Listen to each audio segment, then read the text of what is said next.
if I do that, if I go to my neighbor and say, "Hey neighbor, it's good to see you. Can I I get a favor? Can I get a permission slip to hunt your vermin, please, so I can take it to the gun shop and go get my weapon?" And my neighbor says, "Yes, you can." So I do. He does that. I go to the shop, get my gun, and let's say I'm on the way to his property. Let's say I'm en route. It's 25 miles away from the gun shop. I'm en route. Go down and get to the stoplight. And Mr. I'm gonna jack your car. Jack your car comes knocking on my door, right? "Hey man, get out the car. I'm stealing your car." And guess what he points in my face?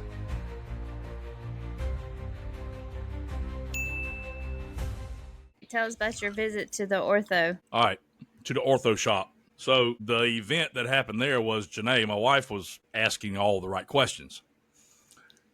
But here's the thing about two very strong-willed women.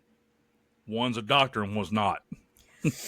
My wife's not a doctor. But the orthopedic surgeon who, and you could probably agree or disagree with this, you want your orthopedic surgeon, or any surgeon for that matter, to know their shit. Right. You expect him to know the answer to any question you ask them about your problem you're having that they're evaluating. Right. So Janae started asking the right questions, like, let me say, I'm trying to remember one of the questions. So I understood the doctor when the doctor said, yes, the x-ray looks good. It was set correctly. The set looks good, which means and she was happy with the set. What she wasn't happy with was what you cannot see. So the x-ray only shows a photograph of the inside of your arm. It doesn't show a 3D image like a CT scan does. So she said, "I'm going to get you a CT scan because these injuries normally cause 99% of the time there's fragmented bone that got chipped off, cracked off of the separation when it broke." And she got with her colleague, which is in Charlotte, and obviously she trusts him more than she trusts herself, because she said, "If it's as bad as I think it is, I'm going to get him to do the surgery." Okay, so at that point, there was no question in my mind, I'm getting surgery no matter what. So you think she's second guessing herself? No, so she wanted a second opinion? Okay. So if it was on another, so in her mind, I was realizing that she had a scale of severity of the problem in my wrist. She knows she can do a certain level. She doesn't trust herself past that level. She trusts her colleague, that's good. which makes me happy because she knows, I'm hearing this come out of this doctor. Janae's trying to find another way. She don't want me to have surgery. And I completely understand Janae too, because surgery is going to make me have to be out of work. Right. And we're going to hurt on money and all that stuff. So Janae's trying to figure out. Speaking of that, everybody there's a go-to fund to help Jason pay for his surgery. Not for the surgery, but he has to have a GoFundMe. A GoFundMe to help pay for some costs of your copay? Yeah, the place in Charlotte called me. What's today? Saturday. They called me yesterday. Yeah, yesterday when we were and they said they talked to my insurance, Blue Cross Blue Shield, which we were under the impression that I would only pay $115 copay for this outpatient surgery. Yeah, it was Blue Cross Blue Shield said no, it's $1,522 for that. Yeah.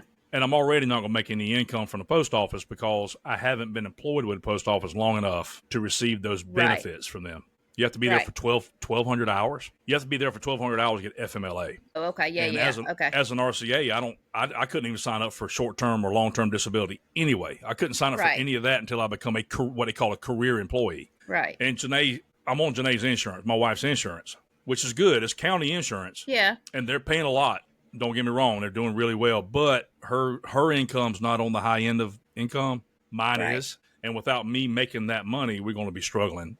For as long as I'm going to be out. We'll be struggling at the end of August. By the end of August, we're going to be hurting. Yeah. So that's why I did the GoFundMe. Yeah, you can go to GoFundMe. You can look for my name, Jason Hilton. You'll see my face. I'll be holding up my little, come on now. It's not right. Don't be laughing at me. Damn. You'll see me and you'll see an x-ray of my arm. Shows you the break. But you'll see a picture of me kind of looking at you like this. And then just look Jason Hilton on GoFundMe. And I'll put a link I'll put a link in the description of the video. You can click that, and that'll take you straight to the fundraiser. I appreciate it. But, yeah, I mean, we're going to do stuff to help ourselves, too. I mean, I can drive for Spark. You know, it took me 5 months to even get a spot in Spark. There was a waiting list. And, I quit working years ago because I still had the repo lot. Right. So I was an owner operator of that for years until they decided to die. So what did you do with your lot? Do you decide to die when you don't die by your decision? I think so. What was your question? What did you do with the lot? It's still there. Grass is probably high as you are. Y'all don't have them dump cars and keep it anymore? Y'all don't do nothing with it? It went out of business. Oh. He come and got his wrecker from me. Oh. Yeah. He come and got his wrecker. He sold all his wreckers. I think he's selling his property in Charleston. And you have to tell the story about when you repoed the car out of the driveway and the guy come running out naked. You have to. With a little peeper. That's what made me laugh at him. All right, anyway. Where was I at? We're talking about the visit. Oh. Yes, the doctor visit. So Janae, she's being very diligent. She's concerned about me. She wants to and she's concerned about our finances and our well-being as a family. And completely understandable. She's always been that person. Mm-hmm. So, Tina, I'm sitting in the middle. I got a doctor on this side. So you're just like doing the tennis. And I got Janae over here, and I'm like this going, because I understand both of them, right? And I'm like, oh, Janae's asking all the right questions. And the doctor comes at her very frankly, almost arrogant. Almost like stay in your lane. No, not really. I think what the doctor was trying to do, and I'm not defending the doctor for talking the way she was. I'm just trying to give a reason as to why she was talking that way. I think the reason she was talking that way was, and she could have said it like I'm getting ready to say it. Miss Hilton, I understand your concern. Let me put this on a silver platter for you. He's getting surgery no matter what. And that's what she said. That was verbatim, the words, not the silver plate, but she said, he's getting surgery no matter what. Because Janae was trying to find another way. There's another direction we can go. Because Janae at that point knows a couple things. Surgery is going to be expensive. Secondly, that's going to make me be out of work longer. Yeah. And so she's thinking about the house and the mortgage and all the living expenses she's going to have an issue with because of all this stuff. So she is trying to play mother and wife. Right. The doctor's trying to play doctor. So and you can imagine it wasn't a bicker. I can't use that word as bickering, but it was a headbutt. So the doctor's saying, I hear you. Sorry, but this is how it is. And Janae's over there like, I think there's another thing we can do. Because she's trying to find another way. She's trying to find a way around all the bad things. She's trying to find is there a secular path we can go through to get Jason fixed correctly and avoid this without this prolonging blah, blah, blah, blah, blah. Yeah. And I wish I could paraphrase the questioning. I was in so much awe of these two going back and forth. And like I'm in the middle. A tennis match. I'm like looking. I'm like looking and looking.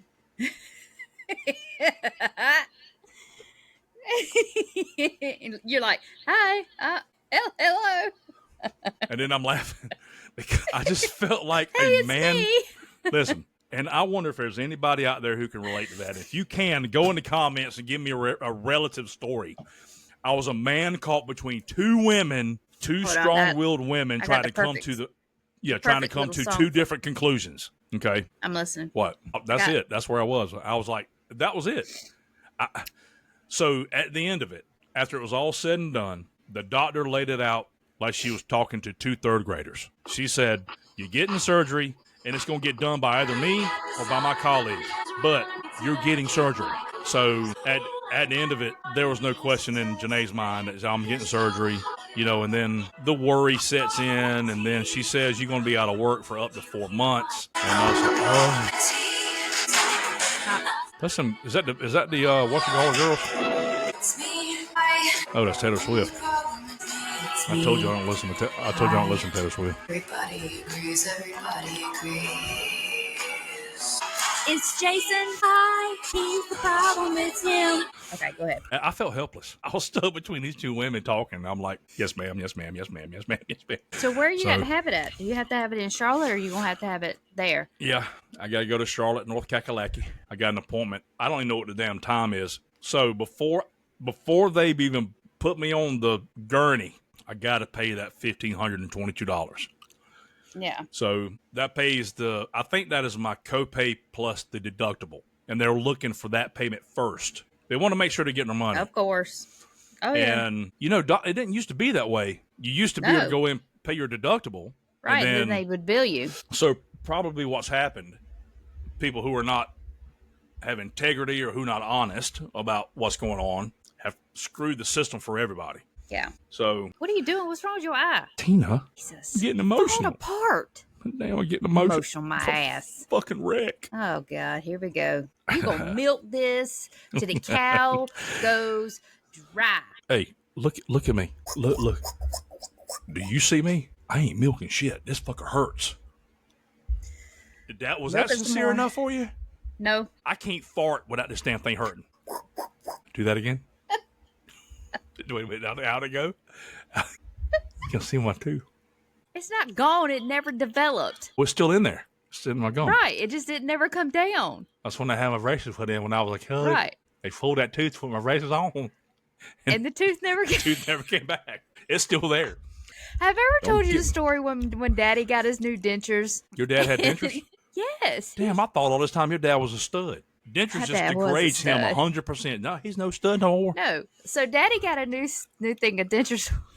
His last pair. God rest in peace, Barry. Did he get buried with them? Yeah. Oh, I made sure he did. You didn't send him to heaven without his damn dentures. No, and I had to make sure that he had socks on because that was his last dying wish to make sure he had socks. He got socks. He don't want to be in the grave with cold fucking feet. No. Okay. So you know how when you walk in and the family sees the body first or whatever, nobody would walk. Everybody just stood at the door. So I just went ahead and walked on in. I walked in and I looked, and he had like this smile on his face, and we had seen him. Wait.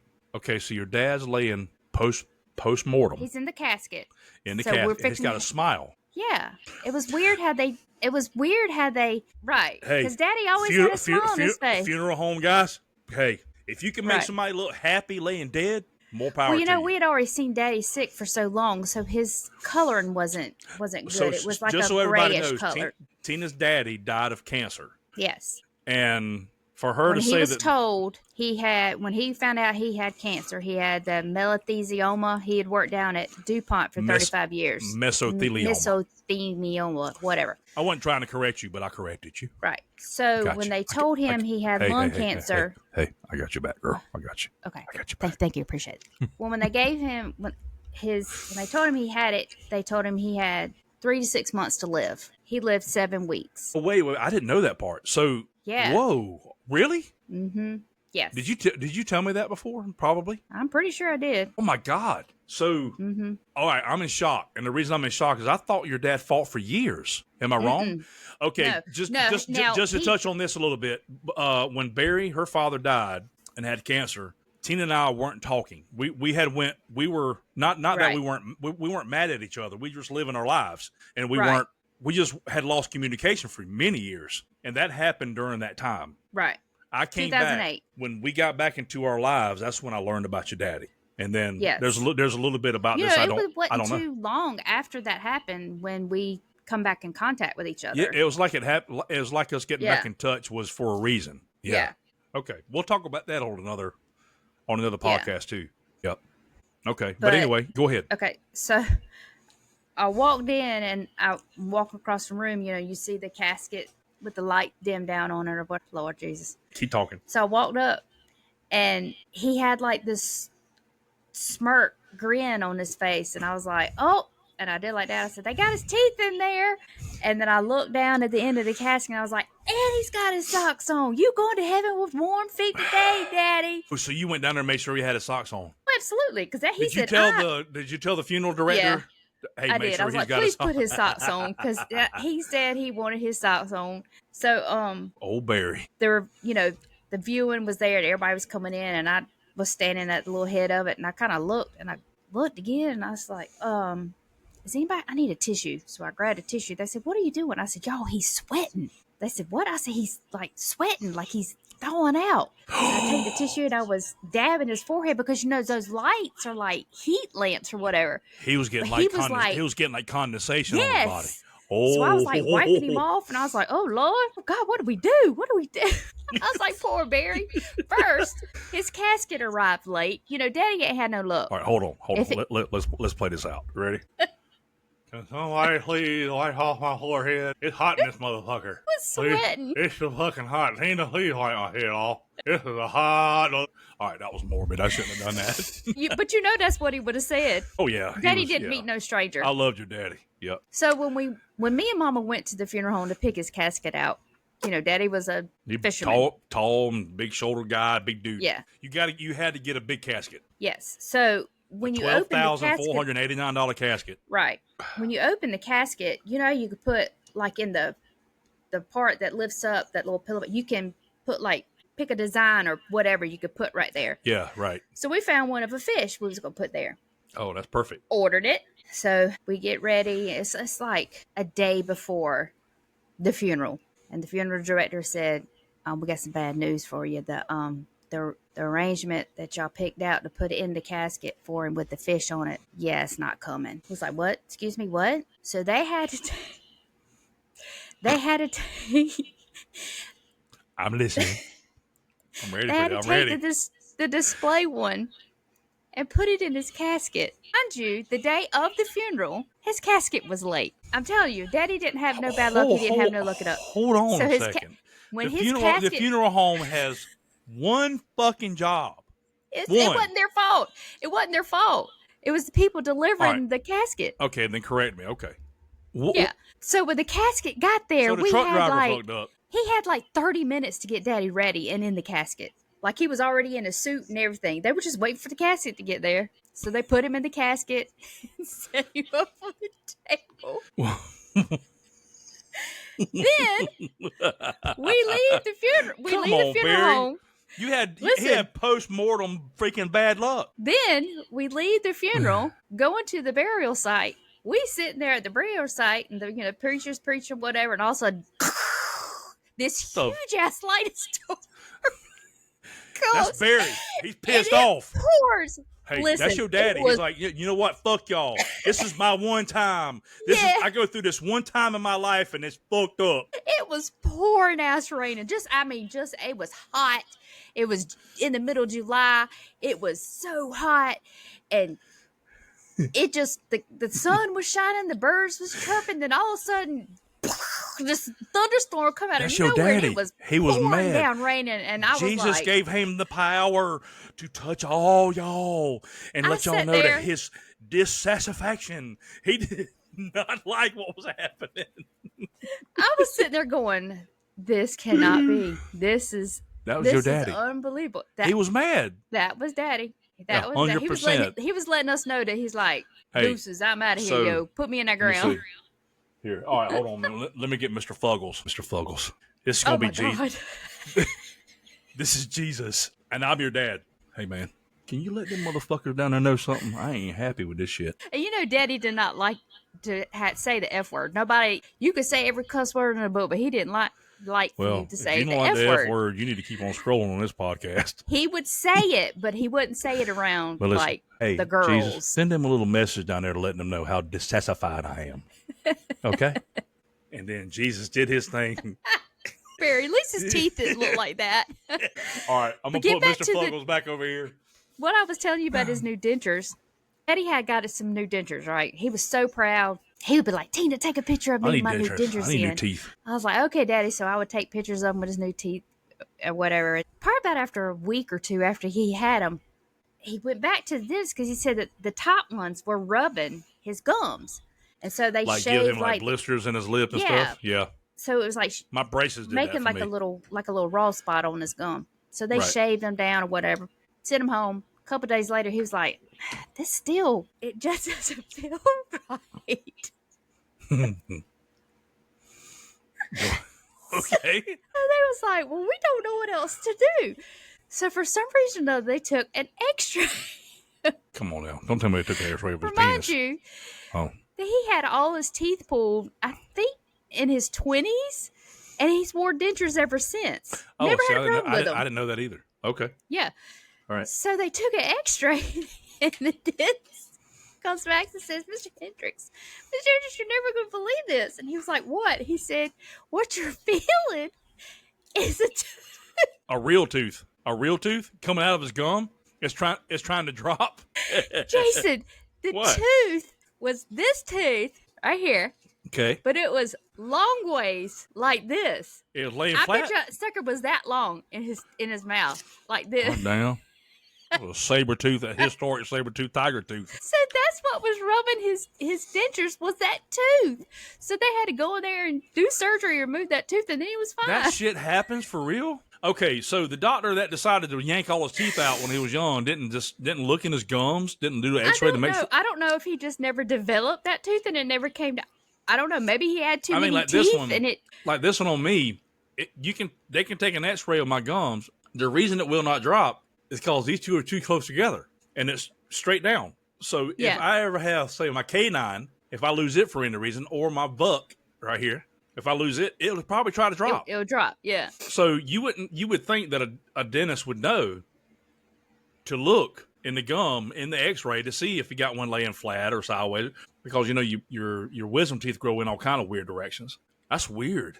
They didn't know he had a tooth sideways laying horizontal and wants to come in like this. He was in his 60s when he had his new dentures.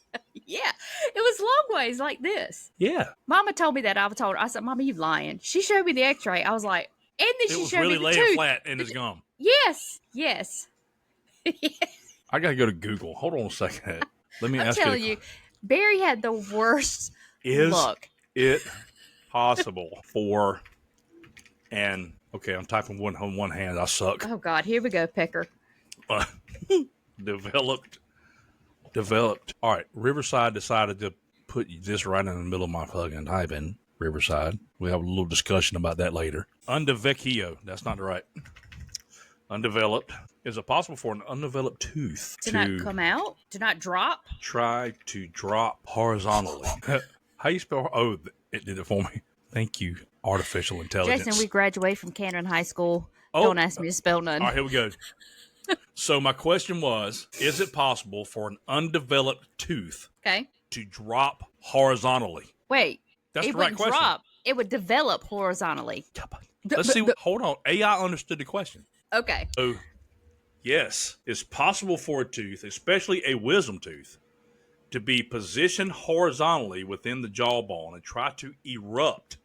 You called it developed. Try to erupt in that orientation. This is known as horizontal impaction. Okay. If that's true, the dentists of the world who are watching our Less Than Desirable podcast, please put that in the comment section. What can a tooth, any tooth in any position, that's all of them for all the laymen who don't understand my damn question. Every tooth, how many we got? 30 something? 28? I don't know, but I wish 12. we had more. I got like 12 left. All right. So is it possible for any tooth? Well, I thought you was talking about subscribers. You were talking about teeth. What are you talking about? Wait. We got more. I got 20. We got 23, 20 at the time of this podcast, 24 subscribers. There's a fly. Word. All right. My ADHD is about to fuck me up. All right. So get your butt scratcher. Oh, that thing stays at the ready, girl. What you talking about? You see that? That's ready for a butt scratch, a nut scratch, a back scratch, a ear scratch, a neck scratch, a chest scratch, a dick scratch, a foot scratch, a dog scratch. You want to walk in my office and let me give you a scratch? I can give you a scratch. Yeah. That right there, there is more particles on the end of that from every part of my orifices. Yeah. There's more particles on that than there are stars in the universe. See that? Yeah. I can't tell you all the part. Okay. I digress again. So, if there's dentists, oral hygienists, professionals, can any tooth in the mouth, before it drops down, can it turn sideways and try to develop in that direction? Okay. Hopefully y'all understand the redneck question. I saw the x-rays. So I'm just supposed to believe you. Do I? I got all kind of reasons not to trust you, Tina. Got them. I'm going to see if Mama still has those x-rays. You know, Mama's a hoarder, so she keeps everything. I bet she does. You're going to show me something, because you laughed for 30 minutes over my busted wrist. I don't trust you with shit. Look at you still laughing. What? It's still 2 days later, we'll start talking about this shit. You brought it up. Hey, look, this is old news until I get surgery on it.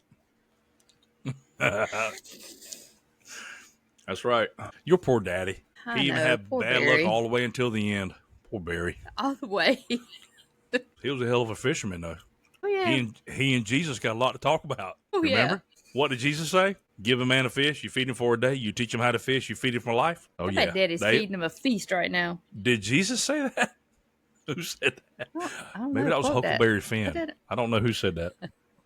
Maybe that was Oh John no, but Carter. all I gotta say, if one more person dies this week, I don't know what we'll do. Theo's done passed away. Ozzy done passed away. Hulk Hogan done passed away. Our whole childhood is just disappearing. Hey, Hulk Hogan, what was his name? Malcolm Jamal Warner, which was Theo on the Cosby Show. And then Ozzy Osbourne from Black Sabbath and Ozzy all died.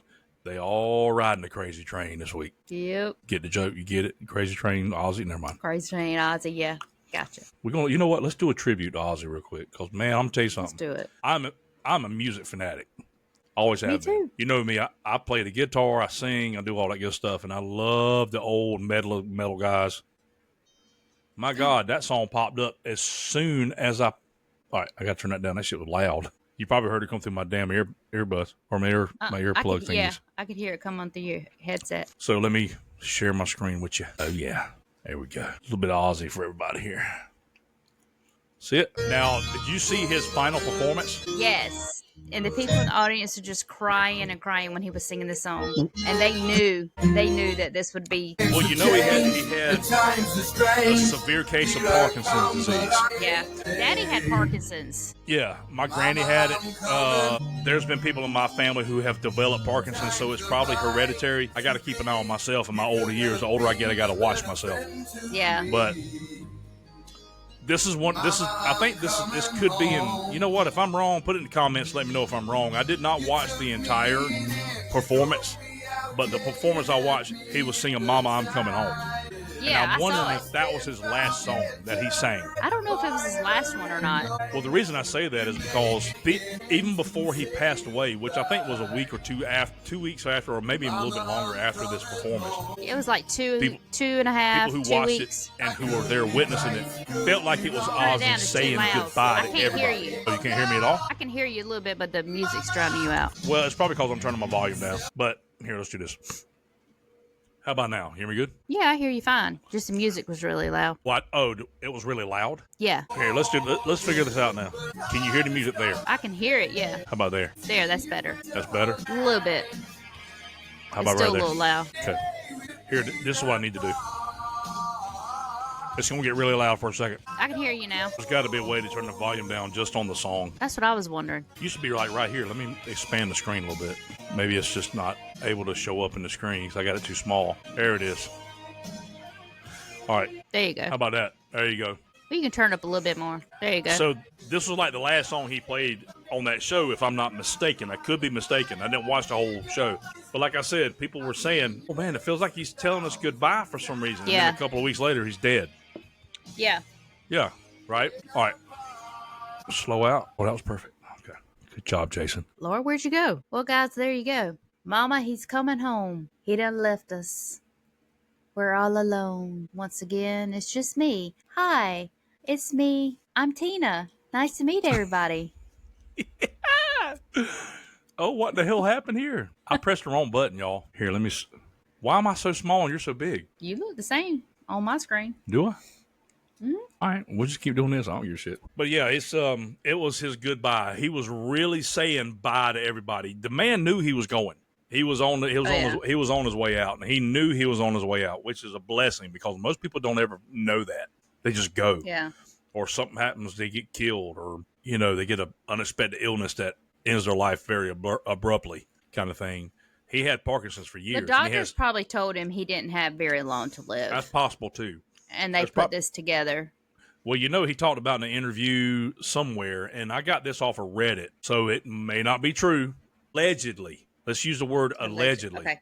Allegedly. He had mentioned in an interview or a comment somewhere where he was looking into or contemplating going to Australia to get a doctor to help him with self-assisted unaliving himself. Oh, wow. I didn't know that. I hadn't heard that. He was, and like I said, take this with a grain of salt. This could be completely bogus. This is just stuff that I've, with all my reading and research and stuff, this is just something that came across my feed about when I was looking at Reddit. So, yeah, it's possible, and we hadn't heard, the family's not They said he died at home. Yeah, but didn't he own a house in Australia too? I don't know. So home is wherever he's at. Yeah. I could be wrong.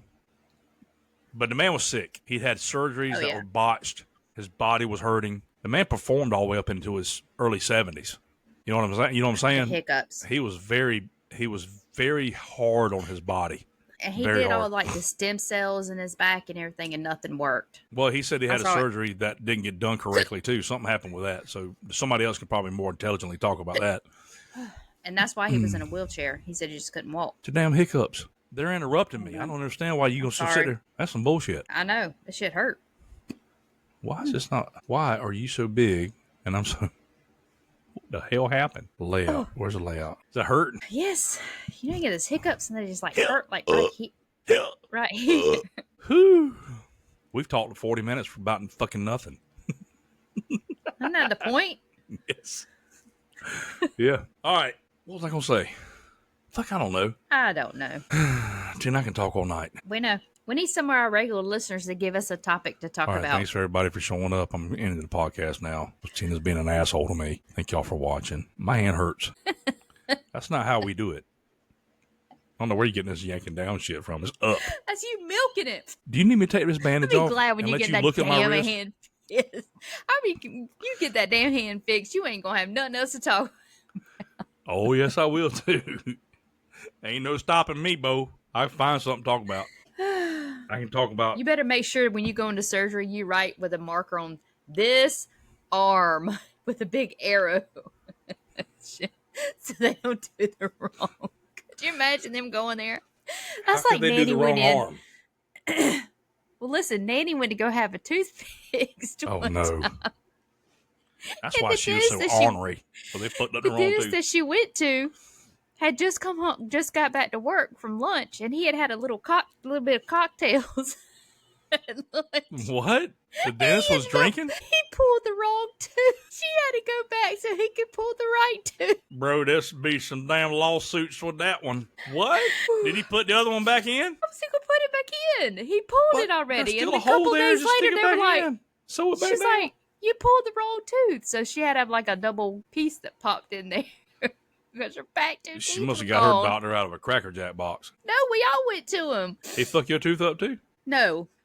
He wasn't drunk when you went. I didn't ever see him. You only saw him for like cavity fillings or dental stuff. So I saw the hygienist because I would always just not like surgery stuff, like cutting out a tooth. He did all the surgeries and stuff. Yeah, no, I didn't see him. I didn't need it. I've had 2 dental surgeries throughout my life. I got all them teeth in the back. I had all one. Them got cut out. When I had all 4 of my wisdom teeth taken out, and they dislocated my jaw when they took them out. Good for them. 3 years later, you probably deserved it. 3 years later, all that's that when I laughing learned you did to my dislocated and broken wrist. You probably deserved that broken jaw. My jaw had been dislocated. That's why I was in so much pain. So I had to get braces. So at 30 years old, I got braces. Had to wear remember you had braces, yeah. Suckers for 18, 19 months. You have pictures on Facebook with braces. Yep. First picture I ever put on Facebook was me smiling. That was the day I got my braces off. Pretty little teeth. Teeth cost me a lot of damn money. I bet you floss every day. Every day. Damn. Every day. Multiple times a day. I got a meat cat. Actually. Right here. I went to the dentist. I can get one of those little stick flosses, and I can come out. There's a whole steak come out my damn tooth. Uh-huh. I'm serious. Actually, I'm like, where the hell did that come from? I went to the dentist. And it smelled like hell. I'm like, why is that stink?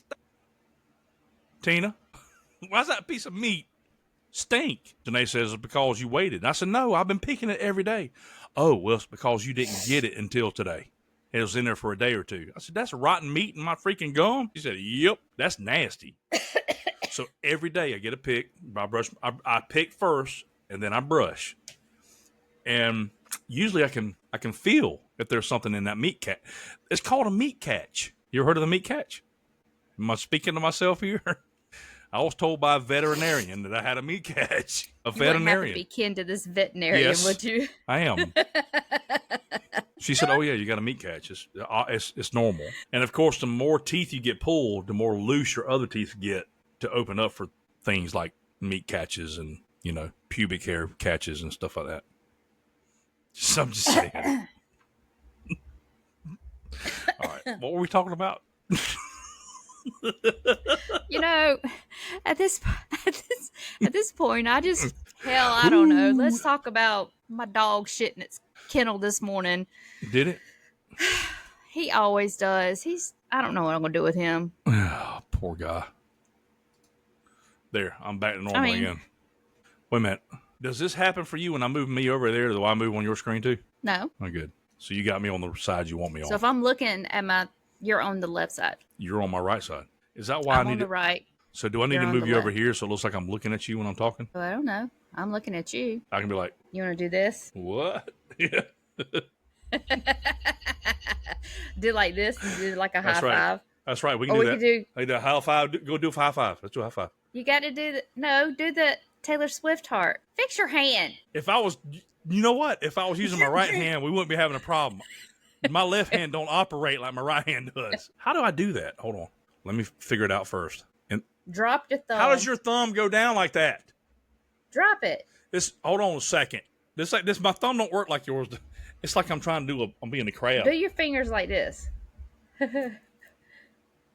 And then drop your thumb. Drop it more. There you go. That hurts. You got to get to the edge of the screen. Come on. Oh, tilt. There it is. That's close enough. Fuck it. That hurts. God dog.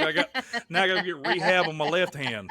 Damn. That shit on your official Swiftie. My thumb's all locked up now. I'm like, I got carpal tunnel in that hand. I have a Swiftie emblem on the back of my car. Okay. Explain to me what a Swiftie is. You're talking to me. You said that to me like I would know what the hell that meant. Okay. Let me see if I can put two and two together. Okay. Tina's got 1,412 photographs of Taylor Swift on her wall. That's Swifties probably. What the fuck's a Swiftie? That's not all I have of her. Google it. You Google everything else. You're Google right now. What's a Swiftie? Oh, I want you to Google it. Read it for yourself. Watch my face light up. Ready? Swiftie. What is a Swiftie? So what if he? Swiftie primarily refers to two things. An informal term for a quick alcoholic drink. No. Or commonly a passionate fan of Taylor Swift. There you go. Additionally, Swiftie can be an Australian slang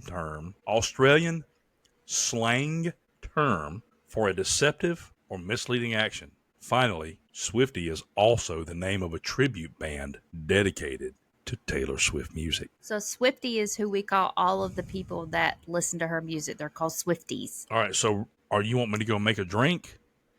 Or are we talking about Taylor Swift? We're talking about Taylor Swift. All right, just want to make sure. So I have an emblem I had made that says Swiftie, and it's stuck on the back of my car right up under my K5. You know that's going to mean something different. If you ever take your car to Australia, they're going to not know that. Why would I go there to Australia? I don't know. I'm just saying, if you get it on your bucket list to export your car to Australia and drive it around the outback, those Aborigines are going to see Swiftie on your bumper, and they're going to come to me. They're going to come to you for a drink. They're not going to know who Taylor Swift is. I ain't going to drink. I don't know what you're talking about. All right, anyway. Yes, they do. They actually have one of her. She's got 13 wax figures of herself that they just put out all over the world, and one of them is in Australia. But it's not going to say Swiftie on it. No, but I'm just saying, people in Australia know people who in she Australia. Is. We don't want to confuse the Australians. They're confused enough. We don't need to help them confuse each other. You know they stopped carrying guns. Well, they got bow and arrows? I don't know what they got, but they ain't got guns no more. The government took it. In Australia? Mm-hmm. Here, let's look that up on Google, too. Are guns illegal and I'm typing with one hand again. Australia. Okay, so looks like I'm not entirely correct. It says no, guns are not entirely illegal in Australia, but gun ownership is heavily regulated. Strict licensing and registration requirements, along with limitations on the types of firearms and the reasons for ownership, are in place. Self-defense is not considered. Listen to this last sentence. You ready? Self-defense is not considered a legitimate reason for owning a firearm and lost. So why would you? Hold on. Is it only used for hunting? What else can I throw? What other reason would you own a gun for? To hunt? But your main purpose would be for self-defense. The Second Amendment in the United States was written for Australia. That doesn't have nothing to do with Australia. I understand that. I get it. I get that. Don't get me wrong. I understand. Okay. But the reason we have as Americans the Second Amendment is so we can defend ourselves against government tyranny, which is also known as what? Self-defense. I don't know. I hated history and crap like that. Self-defense. Okay. Why else would you own a weapon other than these two reasons? Hunting and I'm waiting for my fearless co-host to give me the self-defense. I have two guns. So tell me what this... Bam. So explain to me this sentence. These are my two guns. Self-defense is not considered a legitimate reason for owning a firearm in Australia.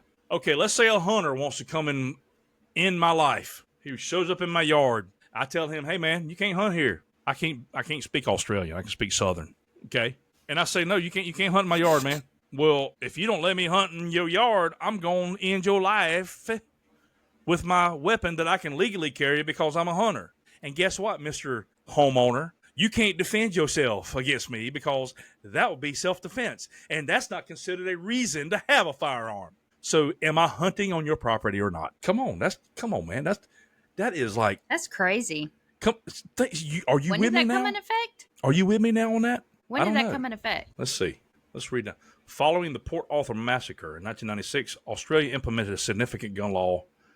It has been later than 1996. This happened in the 2000s or something, maybe in the 2010s, where they ripped the guns out of hands of homeowners. Yeah. So yeah, that I could probably do the research on this and just become completely livid and do a 1-hour podcast just on that subject. So what is the only reasons? There's only 2 reasons I would own a gun: self-defense and hunting. Those are the only 2 reasons. Unless I was a complete insane serial gun killer collector, or with that too, collections. Yeah, 4 reasons.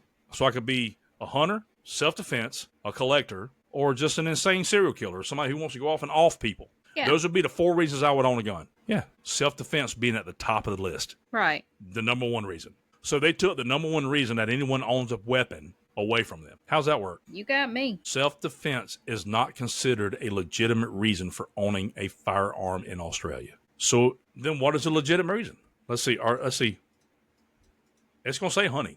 I guarantee you. What is a legitimate... How you spell that? What is a legitimate reason to own a firearm in Australia? It's already been asked on Google. Here's valid reasons. In Australia, firearm ownership is a privilege, not a right. Wow. And requires a genuine reason to obtain a license. Self-defense and property protection are specifically not considered. So how are you supposed to protect yourself? They're not considered valid reasons for owning a gun in Australia. Here are the generally accepted genuine reasons for obtaining a firearm license in Australia: sport or target shooting, recreational hunting or vermin control, primary production, which means this applies to individuals regularly engaged in primary production, e.g. farmers, people who need to get rid of animals to do their farming, for purposes such as destroying pest animals or euthanizing injured livestock. Another reason is occupational requirements. Includes roles like vertebrate pest control, security services like armed guards or cash in transit, animal welfare, or professional shooting. And, oh my God, Tina, they put firearm collectors over self-defense. Wow. You know what? Them Australians don't need to come over here. They'll blow their damn mind, the kind of rights we got. I can walk out the door with a fire. Especially if they go somewhere where it's open carry and they see them carrying it on their hip. Oh, yeah. I can walk out the door right now with one on my hip and nobody can say anything in South Carolina. Yeah. Firearms collection. You must be a bona fide gun collector and a member of an approved collector society or organization to be approved to have weapons. Wow. I am completely shocked. So all these people who are sport shooters, target shooting, recreational hunters, primary production, occupational requirement, or firearm collector can go and rob all these other people at gunpoint and ain't nothing they can do except get shot. Yeah. Who's the geniuses in Australia who figured out that law? So could they use other stuff to protect themselves, like knives and bats and rocks? I mean, they bring the rocks to a gunfight. What do they consider self-protection? Let's ask the question: Is gun crime lower in Australia? All right. So according to AI, it says gun crime is significantly lower in Australia than in the United States. Australia has implemented stricter gun control measures, which have led to a substantial decrease in firearm-related deaths or injuries. In contrast, the U.S. has much higher rates of gun violence and gun-related deaths. So is it harder to get a gun in Australia? According to what we just read, significantly harder. I can walk into a shop right now and buy a gun, and all they do is a quick background check, and I'll walk out 10 minutes later with a pistol. Yeah. You know? In Australia, you got to get a special permit to own a gun. You got to go through the process, and you have to have one of the reasons that they give you to be a firearm owner. In the United States, you just got to be a citizen and a non-felon. That's it. Those are the only two requirements. You got to be, I think you got to be 18 or maybe 21. I don't know. Don't have a felony. It's 21. And be a United States citizen. and don't have a criminal background. Yeah. Okay. Well, maybe I'm wrong. I mean, maybe their gun regulations stopped the crime from happening because they did put in place those specific groups of people to own firearms, and maybe those specific groups, no one in there, creates gun crime. Maybe it's just so low in those groups that it is lower in Australia. But I would think that homeowners and thieves, it'd be on the rise. Burglaries could be on the rise, right? They don't have to worry about a homeowner shooting them because they don't have a gun. And if you are a regular, one of the categories that I gave for being an owner, does that give you the right to defend yourself? No. And the reason is because it says self-defense don't matter. So if you're a recreational hunter and you have a gun in your house and you use that weapon that you have been permitted to use for the reason of hunting, if you use that in a self-defense situation, does that count? Sounds like to me they don't really care that much about their people. Yeah. And I think that question I just proposed is a pretty good damn question. So if Joe Blow Hunter is at home watching TV and he's got his rifle sitting beside the door, and then Joe Blow Thief comes busting through the front door to steal his television that he's watching, can Joe Blow TV owner shoot Joe Blow Thief with that rifle? Put it in the comments, y'all. Give me the answer. I don't think anybody's going to know the answer to this.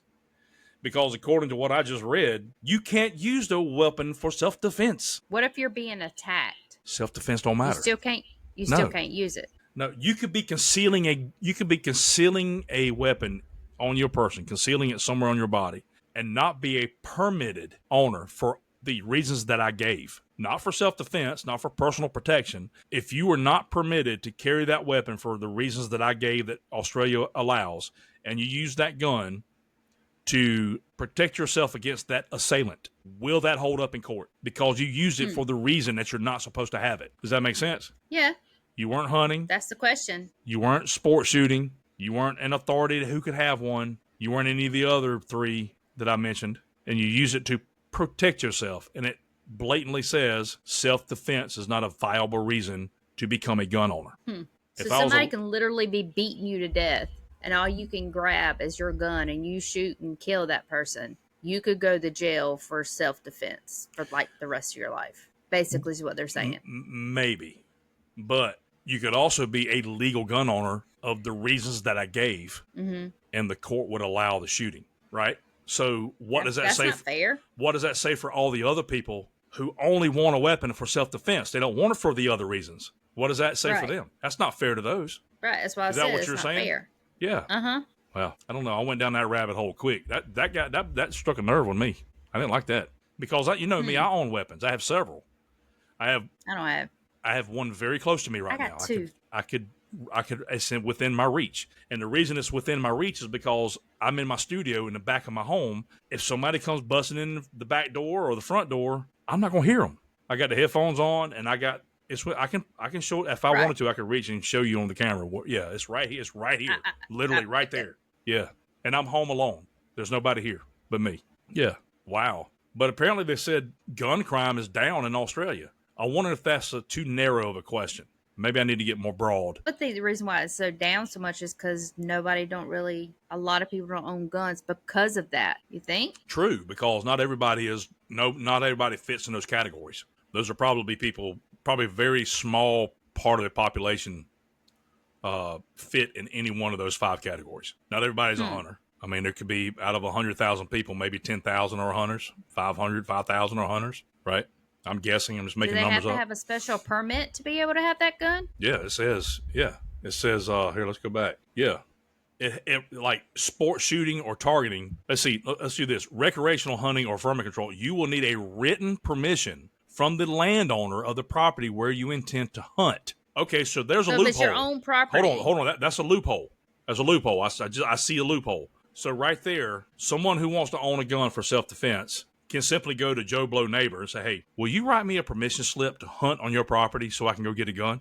The guy never shows up to hunt, but he's got that written. It says you'll need a written permission from the landowner of the property where you intend to hunt or control vermin. So you take that to the gun shop and get your gun. That's right. So I guess that may or may not answer my question. If anybody knows the answer to what I was saying about that, was put it in the comments. Because if I do that, if I go to my neighbor and say, hey, neighbor, it's good to see you. can I get a favor? Can I get a permission slip to hunt your vermin, please? So I can take it to the gun shop and go get my weapon? And my neighbor says, yes, you can. So I do. He does that. I go to the shop, get my gun, and let's say I'm on the way to his property. Let's say I'm en route. It's 25 miles away from the gun shop. I'm en route. Go down and get to the stoplight. And Mr. I'm going to jack your car. Jack your car comes knocking on my door, right? Hey, man, get out the car. I'm stealing your car. And guess what he points in my face? Because you know a gun, yeah. Criminals don't care about the law. They going to have weapons on them whether we regulate them or not. He points a gun in my face. Let's say I take the weapon, a fresh, brand new weapon I bought with the landowner's permission to hunt on his land. Can I use that gun in self-defense against that criminal? Because according to what I'm reading, self-defense don't count. Self-defense, listen, I'm going to read it to you one more time. Let me be very clear. Be very clear. Get your headphones really close. I'm going to say it deep and sexy. Okay. Hear me? Gotcha. Self-defense and property protection are specifically, if you don't know what specifically means, go look that shit up on the Google Webster Dictionary. Are specifically not. They italicize not. So it's emphasis. Y'all understand what italics means? Emphasis on not. Considered valid reasons for owning a gun in Australia. Okay, now that I've been very clear about what it says, can I use a gun that I have permission to use on somebody's property to hunt? Can I use that weapon to defend myself in a situation where a criminal has a gun pointed at me, or for any reason? The criminal's trying to steal something of mine, or trying to hurt me or somebody I love, or another citizen of the state or the country. Can I use that weapon that I have for the recreational purpose of hunting on this man's property? I have it on my person. Can I use it for self-defense with that statement that I just read to y'all in the sexiest voice I could give you? What if you're an American citizen, you're going to Australia, and you take your gun with you? Would they let you take your gun with you? To Australia? Mm-hmm. The TSA is not going to let you do that. But if you're going hunting on a hunting expedition. I'm not sure how that works. I think you can get special permission through the airline to have a weapon on an expedition. They'll just pack it under the plane or something. Yeah, I think so. I could be wrong about that. I'd have to do research. I don't know how that works. Because how do these people go to these other parts of the state to go elk hunting, or, if they fly? Well, you can mail your gun. You can mail them through FedEx or USPS. You can mail like when I go to Vegas to shoot pool, if I don't want to put my pool sticks on the plane, I can pay FedEx to ship them to my hotel. And then when I get there, my pool sticks will be waiting at the valet. They'll have it in the valet department where I can go pick it up and take it to my room. Or maybe it works the same with guns. I don't know. That's the thing I don't know about the U.S. is how do you ship your gun? How do you get it to your location? Can you take it on the plane? The airlines, TSA have a special arrangement where you have to get permission, and then they probably have to pack it in a certain way and put it in a certain place. I don't know how that works. I do know that people take their weapons with them on expeditions. So there's a way to get around it. Gotta be. Yeah. I mean, yeah. I wouldn't be comfortable using somebody else's gun that I've never used before. Me either. Going hunting. No, because by the time we get to that position, by the time we get to that place we're going, we have already cleaned it, sighted it, got it ready to go. We just grab it out of the case and go fire. We're ready. Right. You go there and you got to rent a weapon or use your expedition leader's weapons. You don't know what the hell you're getting. Yeah, I understand. Yeah, that's a good point. Anyway, my blood pressure went up over that. I'm telling you. Those people in Australia are very vulnerable right now. Yeah. And I'm glad that it says that the crime is down. That still doesn't negate the fact that they are vulnerable. What if a crime syndicate, like a cartel, if anybody out there listens to this is from Australia, can you please explain this to us? Yeah, help us understand this shit, because I feel for those folks over there. How am I going to self-defend my family or myself if I can't own a weapon for self-defense? Because we all know in the world of worlds, from coast to coast, from continent to continent, criminals don't care about gun laws. They're everywhere. And they're going to get one whether they have to steal it, get off the black market. They're going to find a gun. That's the way it works. So we had this debate years ago about, we need to regulate guns more in the United States, and we need to make sure certain people don't own weapons. And they're not wrong. There are certain people who don't need a weapon. Yeah, but how do you do that when guns are so easy to get? That was the point. You can't regulate them because there's so many out there. Well, that's 10-year-old can get a gun. You said it. You read my mind. That's the point I'm making. There are so many weapons that exist now that are available. How are you going to disarm your population when all these weapons already exist? There's no hundreds of millions of guns, hundreds of millions. You got a better chance of winning the lottery. True. You got a better chance of winning the lottery than you do to collect all them guns. 100%. And same thing goes for drugs, because drugs are being made every second. I mean, there's no way to get rid of how the hell you know drugs that? And well, I mean, it's a fact of life. I mean, you got all these. You got a contact drug I'm not aware of? You want to talk offline? No. Oh, no. Just asking. Asking for a friend, actually. Okay, sorry. So there's no way to control drug crime because you could get as millions of guns off the streets as you can drugs, and it's still going to be. You're right. You're not going to stop it. Yeah, there's no way to stop it. You're not going to stop it. You can't pull a wall. You can't pull a wall around guns. You just can't. There's too many in existence. I mean, there's no way to do it. We don't. First of all, we don't have enough manpower. Secondly, we really don't know how many exist, and we don't know where to find them all. And thirdly, once that announcement is made that, hey, we're coming to get your shit, what do you think I'm going to do with my weapons? Hide it. Yes. You're not getting my guns. It's that simple. You can say, well, Jason, you got 5 of them. You got 10 of them registered in your name. Oh, well, I hadn't seen those in years. I don't know where they're at. And if you find them, please let me know if you find them, please. Yeah. Well, we're going to take you to prison if you don't give us our gun. Well, how can I give you something I don't know where it's at? You know what? Right. Somebody other than me already knows where they are at that point. You want to take me to jail? There you go. Yeah. Take me to jail. Well, it would be more like this. And come on. Talking about guns. I got Nene in here. They really couldn't put handcuffs on both of your hands. They'd have to just do one. Well, y'all, it was a good podcast. Appreciate y'all watching.